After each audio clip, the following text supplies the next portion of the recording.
This is something that weeks ago I was like, oh, I can't wait for Dave to be here so I can ask about it. Yes. I think we all watched by this point the Lollapalooza, or not, sorry, the Woodstock '99 documentary that you are in. Yeah. One which was fascinating and a weird thing that I only realized as I was watching it that I remembered watching at the time. Like I had sort of forgotten that whole thing happened. But very interested to hear. I feel like the documentary kind of left out the end of your story as it relates to how you escaped from that base, because you're talking about kind of being trapped there. Everybody was mad at you. A bunch of bros, like aggressive drunk bros, like wanted to rip you apart. Absolutely. But you escaped, obviously. You're okay now. Yeah. What happened? Without a scrape. They put us in a Sprinter van and sprinted us out. They just sort of, it really was, I remember I was on air with Chris Connolly. It was the end of Sunday night. Red Hot Chili Peppers were performing. We were kind of doing our little live hit, like wrap up thing. And I remember looking behind me and there were like 5 active fires in the ground because we were in the back of the house, like, I think on air said it's probably time for us to go, right?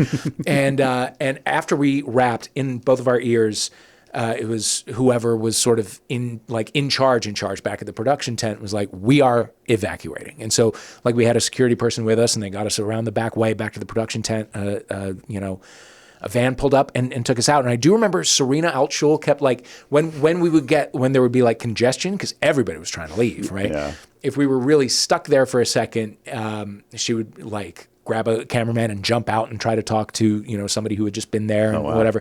They got a lot of good footage. Good for her, yeah. That's awesome. But it was fully like, get in the fucking van. Let's go. This place is on fire. Yeah, I know you want to be a journalist right now. All right, Brenda Starr. She's the best. But yeah, it was the organizer who was on that documentary is such a piece of garbage. Yeah, and will not accept any responsibility at all, and still says that it was that like Kurt Loder wanted to be a war journalist, and that's why that became that story. And it's like, no, it's on fire. It's literally on fire. We were on the ground. Yes. Yeah, we were on the ground. We covered the shit. We were talking to the people. Yeah. We had bottles of urine thrown at us. Whatever. Yeah. We saw it. Listen to us, and we recorded it. Right, and enough people who just attended have come, in the documentary and elsewhere, just sort of said, yeah, that was awful. Yeah. Like beyond, people who've experienced other festivals who were like, that was not great. Right. This was a different level. It's a whole different level. Yeah. And by the way, if Kurt Loder wanted to be a war journalist, he would be a war journalist. He wants to hang out with Madonna, and that's what he does. Yeah. There are plenty of wars at that time. He just does what he wants to do. You. He's very accomplished. Yes. He could have gone into regular news if he wanted to.